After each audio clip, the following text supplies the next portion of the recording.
Assalamualaikum warahmatullahi wabarakatuh. Oke, kembali lagi bersama saya Putri Maisara dan kita akan melanjutkan pertemuan kedua dari mata kuliah Manajemen Sumber Daya Manusia bersama dengan Ibu Hestin Mutmainnah. Selamat pagi Ibu Hestin. Pagi. Oke, apa kabar Bu? Sehat. Oke, minggu lalu kita membahas tentang proses pengelolaan tujuan MSDM. Kemudian apa sih fungsi-fungsi dari MSDM? Mungkin minggu ini kita akan mempelajari tentang Analisis jabatan. Oke, bisa dilanjutkan Ibu. Oke, kita akan membahas mengenai analisis jabatan.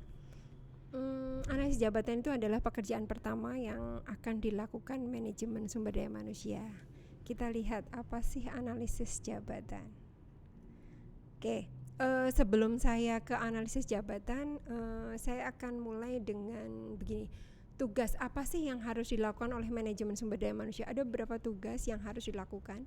Yang pertama adalah merumuskan dan menyusun jabatan yang ada dalam perusahaan. Jadi tugas awal dari manajemen sumber daya manusia adalah merumuskan dan menyusun jabatan yang ada dalam perusahaan. Seberapa jabatan yang harus ada dalam perusahaan, apa saja jabatannya, karena nanti berpengaruh pada struktur organisasi. Jadi Anda pernah lihat kan struktur organisasi yang lebar sama yang sempit, itu tergantung organisasi. Itu dilihat dari jabatan-jabatan yang ada dalam organisasi. Itu pekerjaan, itu tugas pertama. Oke, tugas kedua apa? Setelah merumuskan jabatan-jabatan apa saja yang harus ada dalam organisasi, yang kedua adalah menentukan uraian tugas, wewenang dan tanggung jawab mereka masing-masing. Jadi kita menentukan jabatan apa aja yang sudah ada, yang harus ada dalam organisasi kita. Kemudian setelah itu diuraikan tugasnya apa, wewenangnya apa, tanggung jawabnya sampai di mana. Ini pekerjaan di analisis jabatan. Berarti untuk setiap organisasi itu kan berbeda-beda struktur dan itu menyempit atau melebar. Iya, itu tergantung. Jadi tergantung perusahaan itu, dia mau menentukan berapa jabatan yang harus ada dalam organisasi. Tentunya dipengaruhi oleh besar kecilnya perusahaan tersebut, ya, size-nya kan? Ya, Bu. Iya. Kemudian lanjut ya, bahwa tugas nanti isinya apa? Tugas nanti uraian pekerjaan utama. Apa sih jabatan X? Pekerjaan utamanya ngapain? Manajemen pemasaran, tugas utamanya ngapain? Manajemen produksi, tugas utamanya apa? Itu diuraikan tugas. Kemudian kalau wewenang itu adalah hak memutuskan suatu kegiatan. Rentangnya sampai seberapa mereka boleh memutuskan kegiatan tertentu. Berarti ada batasan ya, Bu? Ada batasan, itu namanya wewenang. Ya. Oke, itu harus ada di analisis jabatan, harus diuraikan di situ. Ya, itu yang kedua ya. Yang ketiga adalah menentukan syarat-syarat pengisi jabatan tersebut. Syaratnya apa? Orang misalnya tadi saya sebutkan manajemen pemasaran, syaratnya apa? Kan tugasnya sudah jelas tuh. Tugasnya ini, wewenangnya ini. Syarat untuk menduduki jabatan ini apa? Syaratnya apa? Itu harus dibikin dulu. Sebelum rekrutmen kita bikin ini dulu. Syaratnya apa? Kemudian tujuannya gini, agar nggak salah ketika ngerekrut orang. Kadang-kadang kan perusahaan rekrut orang, mohon maaf kalau kita sudah pada rekrutmen, kita bahas itu kalau kita buka lowongan kerja, berapa orang yang masuk yang tidak sesuai dengan ya berarti kan, kualifikasi kita, kurang tepat untuk jabatan yang kita diperlukan. Oke. Kemudian setelah menentukan syarat, yang keempat adalah menyusun target yang harus dipenuhi oleh masing-masing jabatan. Jadi jabatan X targetmu apa? Kan gitu kan? Harus ada target masing-masing jabatan.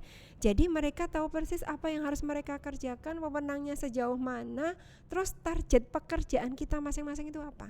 Jadi ketahuan di situ. Itu di analisis jabatan. Itu harus disusun dulu sebelum membuat langkah selanjutnya. Oke. Kemudian analisis jabatan mengapa perlu?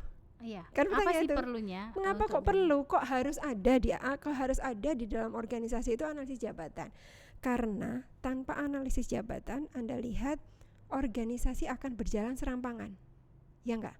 Enggak ada tugas, enggak ada wewenang, enggak ada tanggung jawab, kadang-kadang tumpang tindih jabatan dan lain sebagainya. Sehingga apa?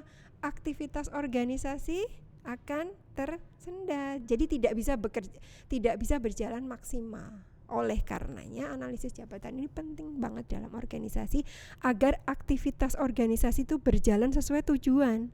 Nah, sesuai tujuan. Karena apa? Setiap organisasi yang didirikan itu pasti dia kan punya tujuan. Tujuannya apa? Organisasi itu kan gitu kan, sesuai dengan visi misi.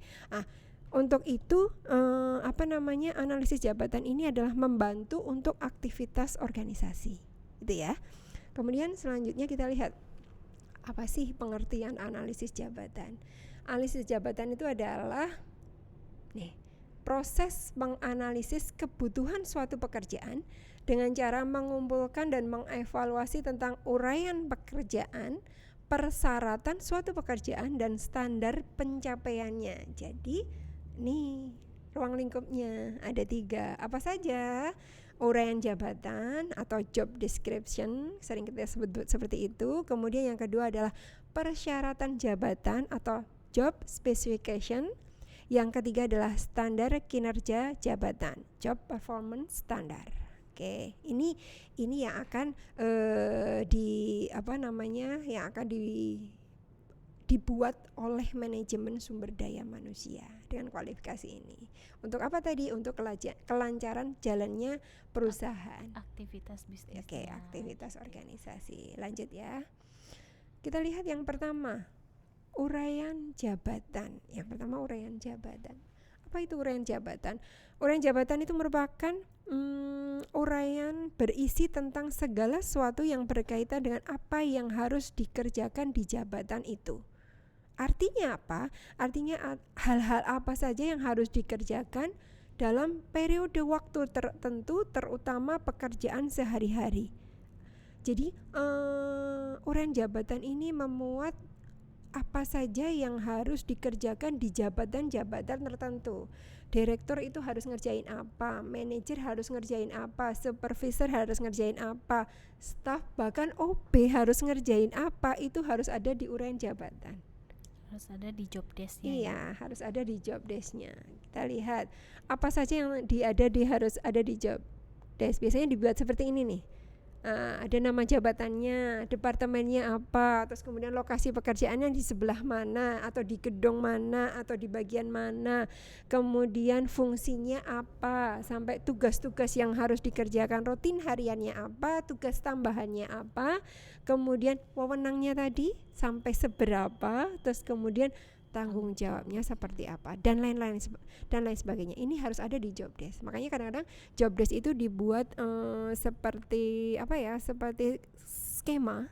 Jadi jabatannya ini, uraiannya sudah ada di situ. Sehingga apa?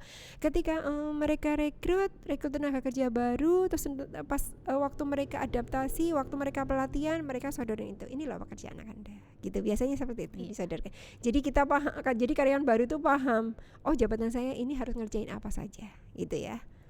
Kemudian lanjut di persyaratan jabatan atau job specification. Ini merupakan persyaratan untuk menempati atau menduduki suatu jabatan. Artinya apa? Untuk menempati suatu jabatan dibutuhkan orang yang benar-benar dan mampu untuk melaksanakan atau mengerjakan suatu pekerjaan itu. Berarti orang yang tepat untuk sebuah pekerjaan. Iya. Jadi bagaimana syaratnya apa? Kita lihat apa sih? Biasanya syaratnya ini nih.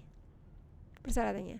Syaratnya dibagi menjadi 2. Persyaratan pertama adalah pengetahuan. Biasanya pengetahuan ini dilihat dari ijazah Anda, ya kan gitu kan.